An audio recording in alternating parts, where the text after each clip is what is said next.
And allow yourself to anchor, to ground yourself,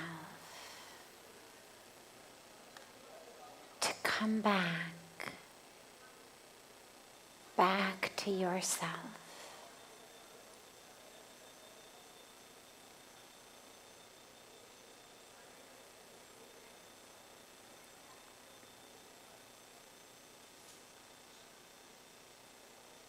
Allow yourself to anchor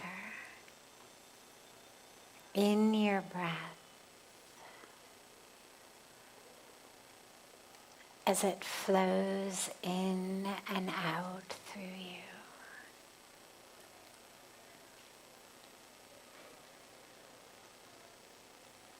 Very deliberately and intentionally, just unhook your focus and attention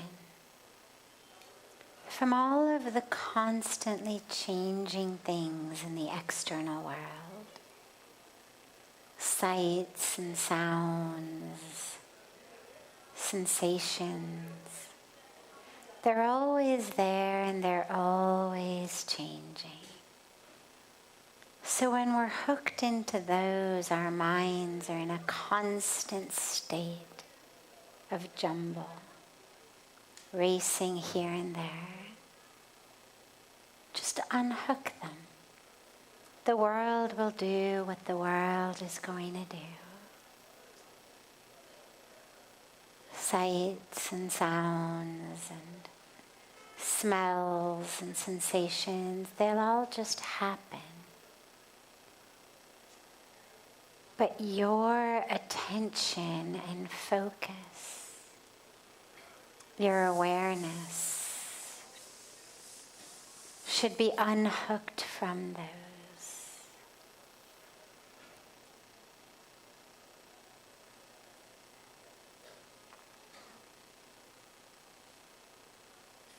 And anchor it in your breath.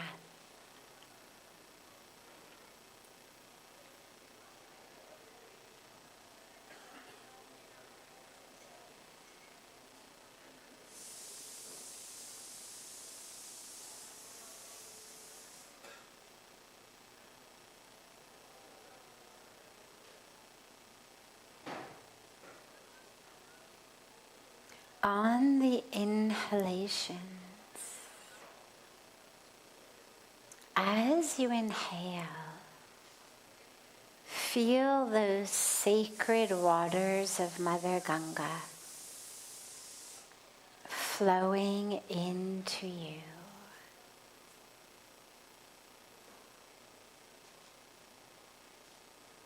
Ma Ganga does not flow only next to us, but allow her holy presence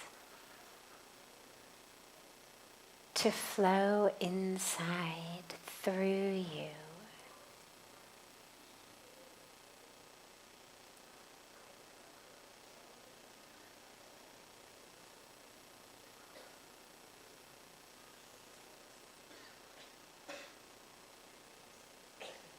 As you inhale, feel those sacred waters of Ma Ganga flowing in and through you, touching, blessing, awakening, illuminating, freeing every cell in your being. Feel her waters flowing through you.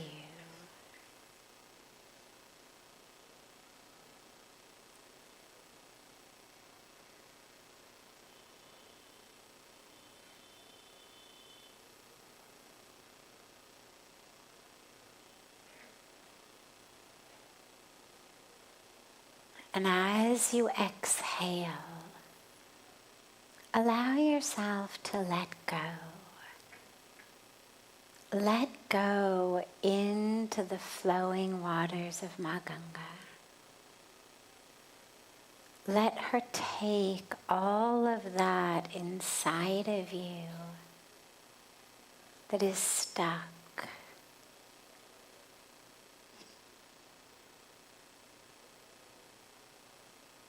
Let go into her waters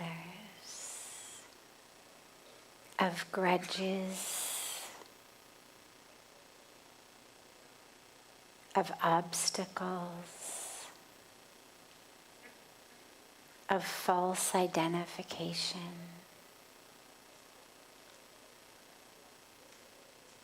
of false narratives and stories that you tell yourself, of all of that that is holding you back, anger and pain, stress,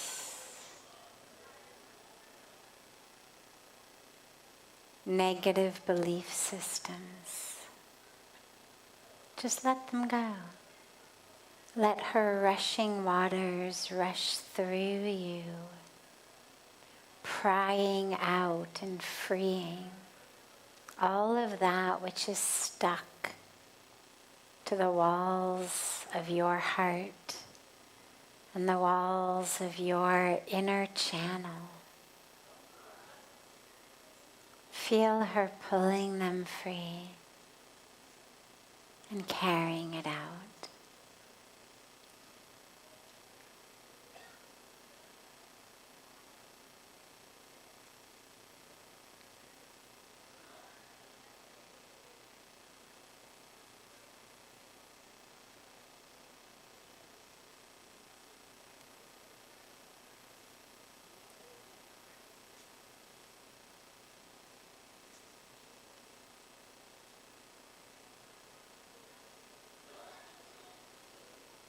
Slowly and gently, bring the palms of your hands together at chest level and rub them gently against each other.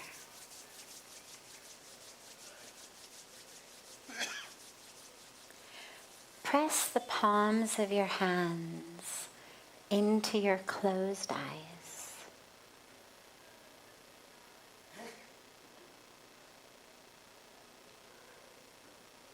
Slowly and gently lower your hands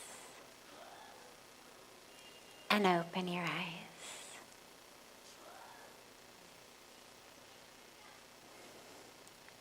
Welcome to Satsang. Beautiful to be together this evening.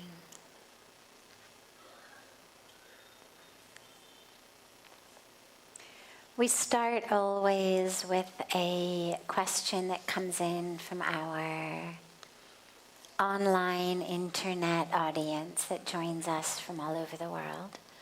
And then we open it up to anyone here. So if you have any questions, just after we take the first one, raise your hand and you can come to these, the microphones.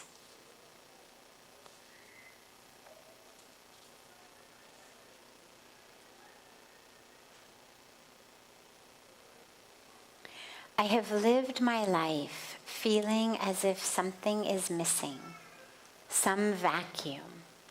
There is a restlessness within every moment, seeking something, but I don't know what. Please guide me. I feel lost in the world.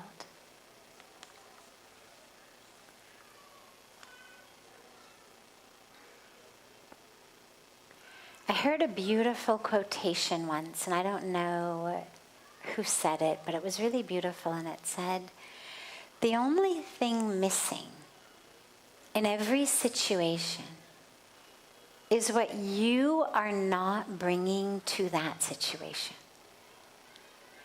The only thing missing from any situation is that which you are not bringing to that situation." So when we feel an emptiness, ask yourself, why am I not showing up to this moment? What is it that is empty in the moment? Now, on the one hand, a little bit of a sense of emptiness is actually a good thing, because it's the first indication that we have of, hey, I guess all of the fun and games and money and possessions and parties and whatnot, I guess all of that isn't actually all it's cracked up to be. I guess maybe it's not that fulfilling. So a little bit of that restlessness and emptiness is a really good sign. It's what brings a lot of us onto a spiritual path, is a sense that, yeah, I've got everything. Got the education, got the job, got the money, got the family, got the vacations at the resort, whatever it might be. But something's missing. And for a lot of us, that then sends us looking inward. So that's a good sign. But if it's a pervasive sense, ask yourself, where am I not showing up? Because the role of the world is not to fill me. That's a huge mistake that we all make. We think it is somehow other people's responsibility, or my possessions' responsibility, or the makers of movies or TV shows' responsibility, or somehow it is the responsibility of the universe to fill me up. A, it isn't. And B, they couldn't even if they wanted to. No amount of that stuff makes us full. But here's something really interesting. And bear with me for a moment here, because it's a very deep concept, but it's really powerful and really important. So the core of who we are, the truth of who we are, is divine, right? We speak about this probably every night. All of what we're taught in our scriptures and our mantras from the sages and the saints and the rishis and the yogis and the wise ones is that who we are, at the core, the truth of who we are, is one with the divine. Now the divine is infinite. If God's not infinite, then it's not God. All of the different religious traditions having so many different beliefs, there's one thing they all agree on, is that infinite nature of God. That God is not bound or finite in the way that we as human beings are, or as the way that a piece of paper is, or a pillow is. That's what makes something not God, is that it exists, only over here. But God is infinite. And if we are created, not just by the Creator, but of the Creator, if that core of who we are is one with God, it means it is also infinite.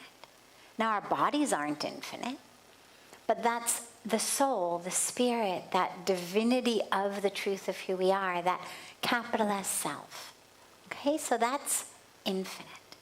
Now, here's the dilemma. The dilemma is that we forget that. We identify as the physical body. Its history, its story, its narratives, its successes, its failures, its physical characteristics, its relationships, etc., etc. We're then constantly looking in the outer world for things to make us feel expansive. So when I'm frustrated and annoyed and depressed, what do? I eat, right? Then I feel full. I shop, then I feel like there's more things that are like, now I have expanded, because see these shopping bags on my arms? I have somehow expanded to now include another 3 pairs of shoes and some sweaters and a couple of dresses or whatever it is. I have expanded. I engage in meaningless, promiscuous sex with people. Why? Because in that moment, 1 becomes 2 and I feel expansive. I do so many things to make myself feel not empty, to feel not small, to feel expanded, expansive. Maybe I become a workaholic and I just keep collecting titles and degrees and more money, because then I feel more expanded. So there's lots of different ways of doing that. Or I compulsively post on social media, feeling like the more comments and likes and followers and friends I get, then I am expansive. So we're constantly driven compulsively to do things so that we feel expansive. Why? Because the core of who we are is expansive. And everyone and everything is constantly trying to return to its source.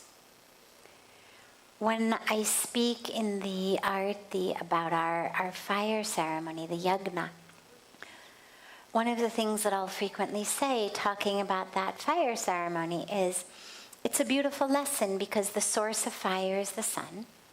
So the flames of the fire always go up, because fire is always trying to return to its source. Water always comes down. No matter how high up you take it and drop it, it's always going to come down. Because the source of water is the earth, the ocean. We can use words like gravity, but that's just a word that we've come up with to describe a phenomenon that existed long before there was a word for it, long before an apple fell on Newton's head. Water's been coming down since there's been water. Fire's been going up since there's been fire, because everything is trying to return to its source. So are we. That expansiveness is our source. आप लोग बंद कर दो. ऋषि कुमार, चुप रहो, आप लोग बंद करो ना. धन्यवाद. Everything is constantly trying to return to its source. And so the reason that we feel empty and constantly are trying to accumulate more, become more, do more, eat more, have more, is so that we feel expansive, so that we are returning to that source. The problem is neither food, nor shopping, nor sex, nor followers on Facebook, nor any way that we may be thinking that we are doing that actually works. All it ends up doing is suffocating us more. So I get more and more titles, more and more degrees, more and more possessions, more and more money, eat more and more food. And all that happens is I feel more and more suffocated. Because those things are not actually causing me or allowing me to return to my source. The source is a fullness of me. I don't need to become expansive by sticking things onto me. I need to stop suffocating myself. And so if you feel that sense of something missing in your life, instead of looking outward for it and trying to stick something on top of that which is already full, allow the truth of who you are to emerge. in that fullness, in that expansiveness. And that will bring you the fullness of the moment. Because wherever you go, whatever you have, you are full.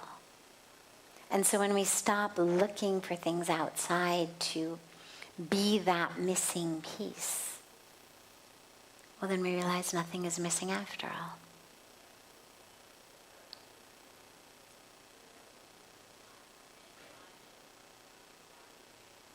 Beautiful. Other questions? Any question? Yeah.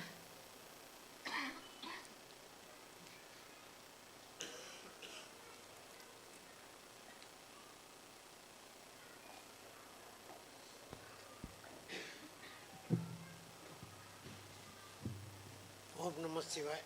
माँ गंगा माता की जय। जय।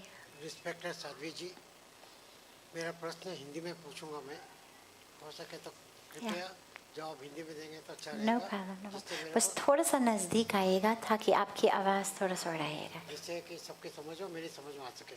No problem. मेरा प्रश्न यह है, अध्यात्म की तरफ कैसे आगे बढ़े जिससे आत्मा को परम शांति प्राप्त हो और मोक्ष की प्राप्ति इस जन्म में या आगे के कम से कम जन्मों में मोक्ष प्राप्त हो। Beautiful. So for those of you who didn't understand the Hindi question, he asked, how do I progress on my spiritual path? And how do I attain moksha, liberation, in this life? And if not in this life, then at least as quickly as I can so that I don't have to keep coming back over and over again. So,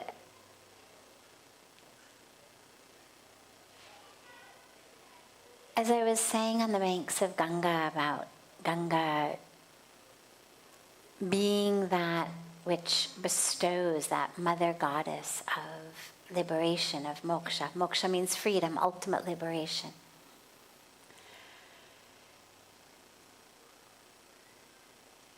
That which keeps us from moksha, people think is the body. People say, oh, after I die, then I'll attain moksha.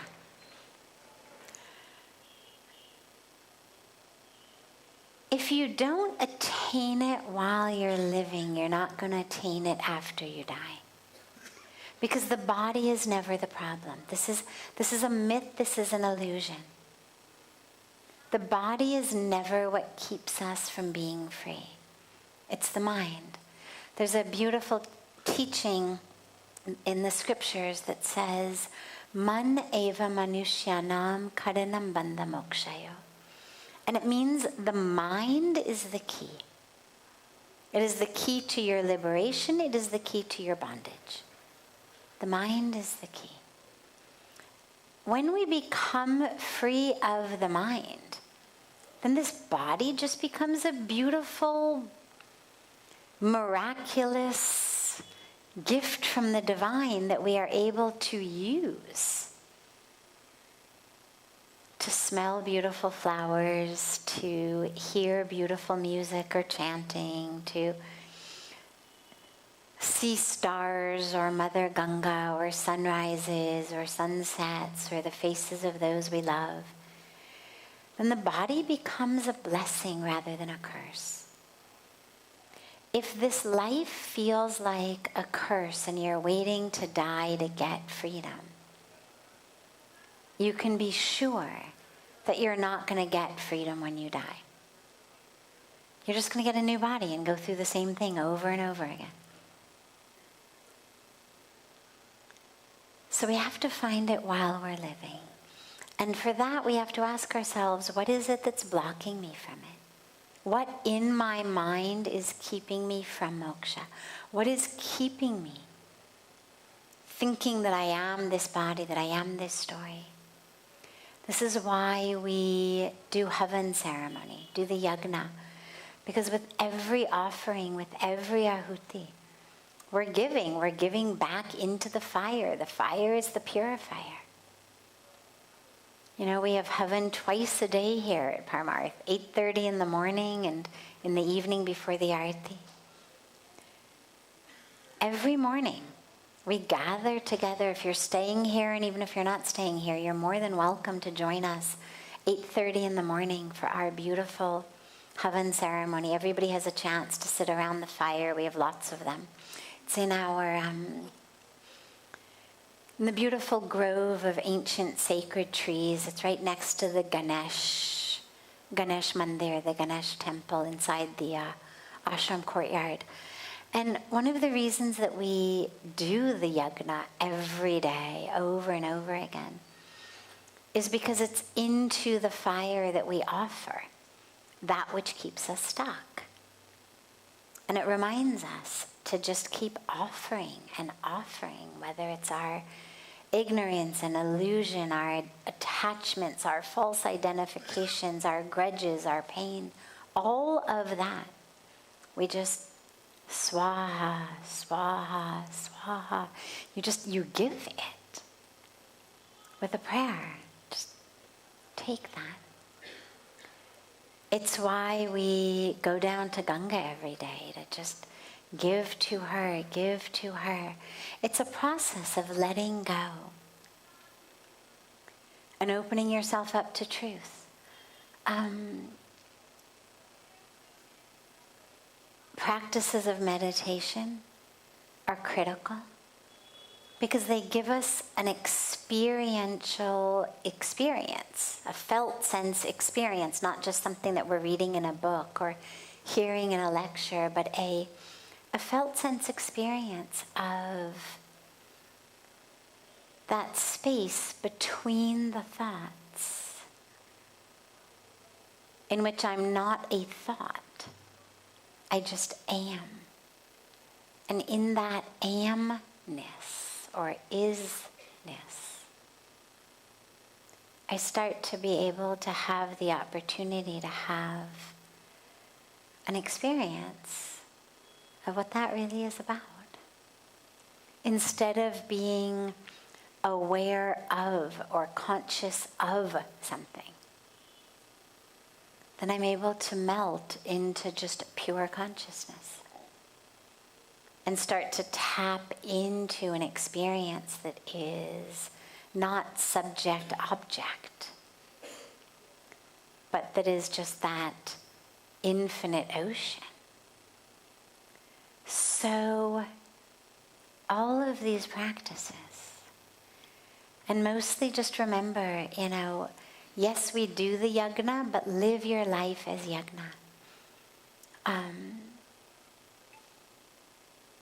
It reminds you to just keep giving and giving. There's a beautiful line at the end of a lot of the mantras in the yajna that says, idam namam, idam namam. And it means not for me, but for you. Not for me, but for you. And that's really the mantra of freedom. Not for me, but for you. Not for me, but for you. So as you move through your life, just allow that to be your mantra, whatever you do. Not for me, but for you. Not for me, but for you. And just allow your life to be that vessel.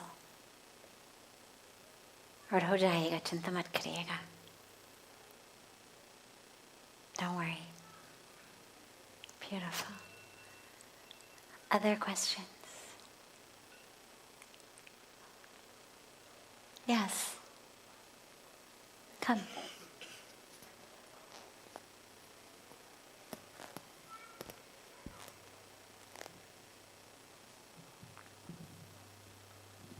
Hari Om. Is it necessary to detach from world in order to get moksha? To detach from? World. I mean, wife. From family. No. Your wife is not the obstacle to your moksha.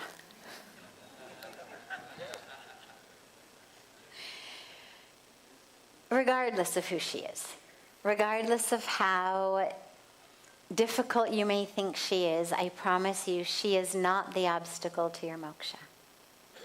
How you think about her may very well be the obstacle to your moksha. Your reaction to her, your attachment to her being different, your unfulfilled expectations of what she might have been like, all of those things absolutely can be your obstacle to moksha. Or, flip side, your attachment to her.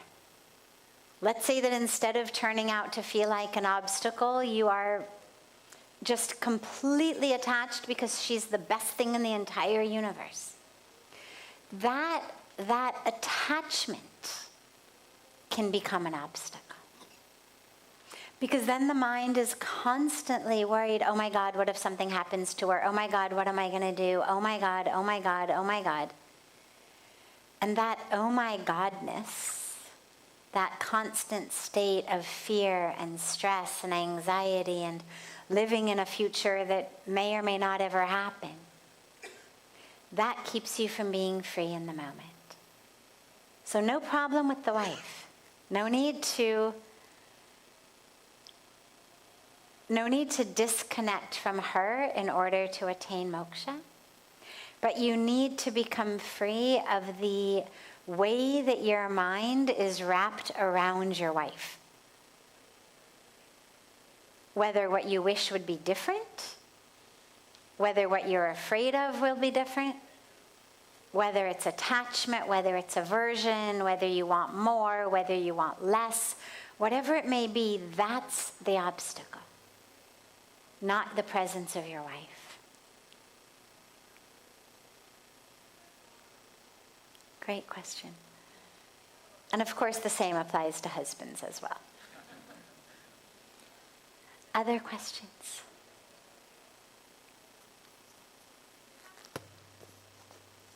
Yeah, I can't see super well in the back because of the lights, so just come on up.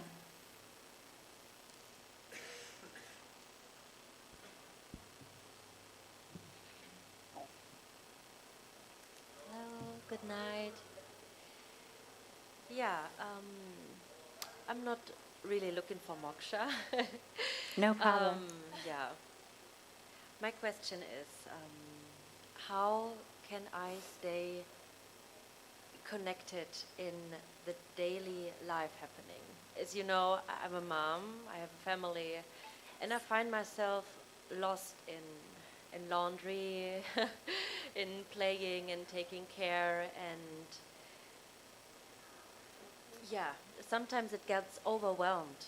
It gets Yes. overwhelming, and I get impatient, I feel guilty, whatever, and then I realize, I lost the connection. Yes. The connection to me, to the source. Yeah. And Beautiful. So, one of my favorite stories, true story, of Sri B.K.S. Iyengarji, who was the founder of Iyengar Yoga, and a very, very amazing yogi and master.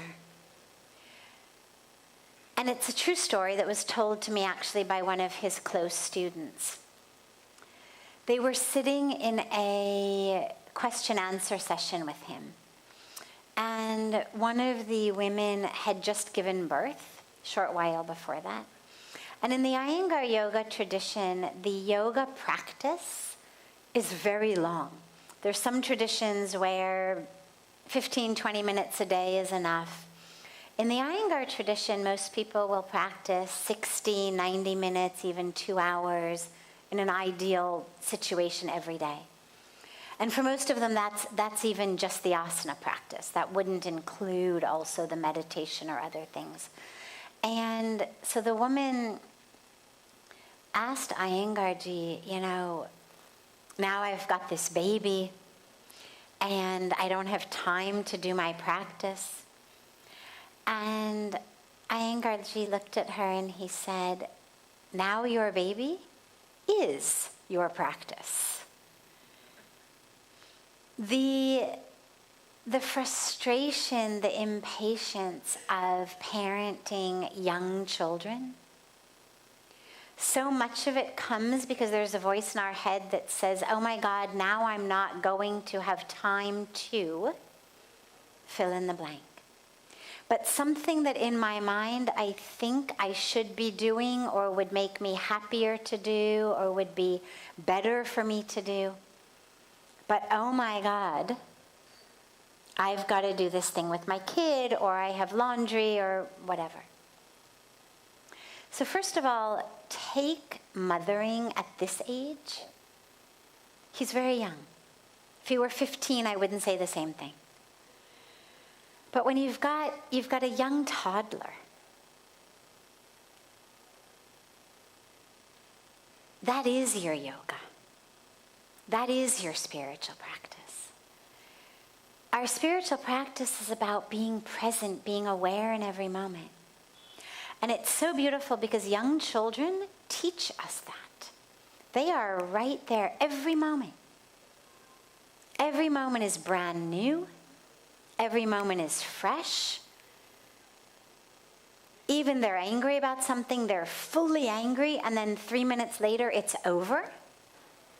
They've moved on. They don't say, oh my God, yesterday you did this. I'm still angry at you from yesterday.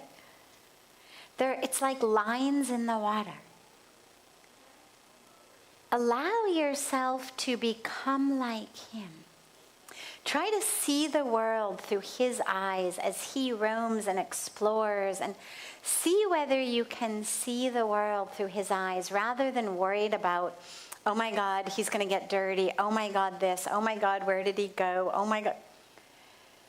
Be with him, not just physically keeping him safe, but as much as you can on actually a consciousness level. Like, can your consciousness merge with his? Can you allow yourself the freshness of vision, the freshness of sight, the freshness of every moment as he has it? Get down on your knees, be with him, see the world from his eyes. And just allow that to be your practice. A lot of people in the bhakti tradition, the devotional tradition, who worship Krishna will carry around a baby Krishna with them. You may have seen sometimes in Satsang, someone will come in with a little basket and a baby Krishna in their basket, because they carry them with them wherever they go. And their practice is to feed Krishna, to bathe Krishna, to sing to Krishna, to dress Krishna. That practice is of a mother caring for the baby. And there's a beautiful teaching, in the Bhagavad Gita, in which he says, however you see me, whatever that relationship is, as a mother to a child. So he says, I'm happy to be the child. You want to be the mother? I will be the child. Carry me around, feed me, sing to me, dress me, bathe me. I'll be that child. So you've got a living, breathing toddler Krishna. Can you see the divine in him? And lastly, I would say there's no universal rule about things like laundry and housekeeping.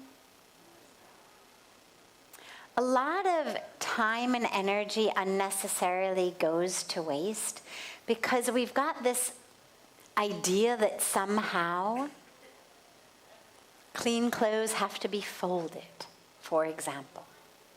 Well, if you want to fold them, go right ahead and fold them. But maybe that which works for you in the house is to just lie his t-shirts one on top of the other. Here's a clean t-shirt. Here's another one on top of it. Here's another one. I mean, there's no rule that says thou shalt fold laundry. You're the one who wears it, or he's the one who wears it. Don't get stuck with this idea of, I'm only a good mother if. His t-shirts are folded. His underwear is folded. All of his toys are put away. Okay, maybe his toys aren't put away. Okay. There's no good housekeeping police who are going to show up at your house in the middle of the day and, come in and fail you as a mother if his toys aren't put away. Figure out what you need that works for you.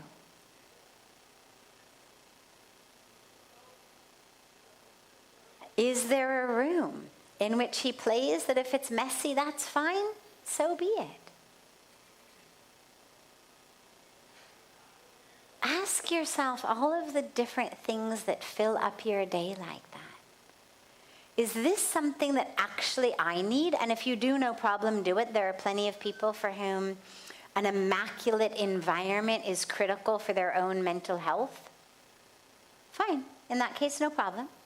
But if you're doing it because you feel like there is some unspoken or spoken rule, that here's what your house needs to look like, here's what his closet needs to look like, just let it go. You're creating it as you go along. Create a system that works for you. I know people who have 2 baskets of clothes. Dirty, clean. Come out of the washer, they go right into the basket. They've just decided, fancy clothes that we wear out, okay, they get dry cleaned or ironed or whatever and hung up in the closet, but everyday clothes, who needs them? Put away in closets. This is my basket of clothes. I know people who have a chair of clothes. Comes out of the dryer, goes on the chair. There's no right place that clothes must be. So give yourself a break. Figure out what works for you in your family at this time. Not what some magazine shows you pictures of that, your house is supposed to look like. Nobody at the end of their life on their deathbed ever says, my God, I wish my clothes had been folded more. My God, I wish I had kept a cleaner house. But people always regret that they didn't spend more time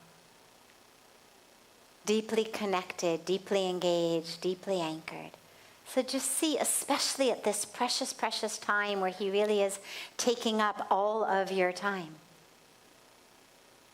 What else can you let go? If you didn't fold laundry, could you take a bath? If you didn't fold laundry, could you meditate? That might be a really good trade. If you didn't necessarily do the dishes 3 times a day and you only did them once a day, might you have some time to meditate? Whatever it may be. But see what you can kind of let go of to create a little bit of space for more of these things. And also just remember, as I said in the beginning, he is your practice right now. Anchor in that, ground in that. These days will be over very quickly.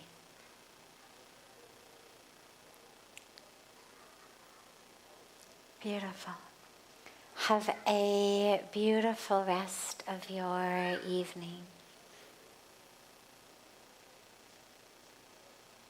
I look so forward to being together tomorrow. And so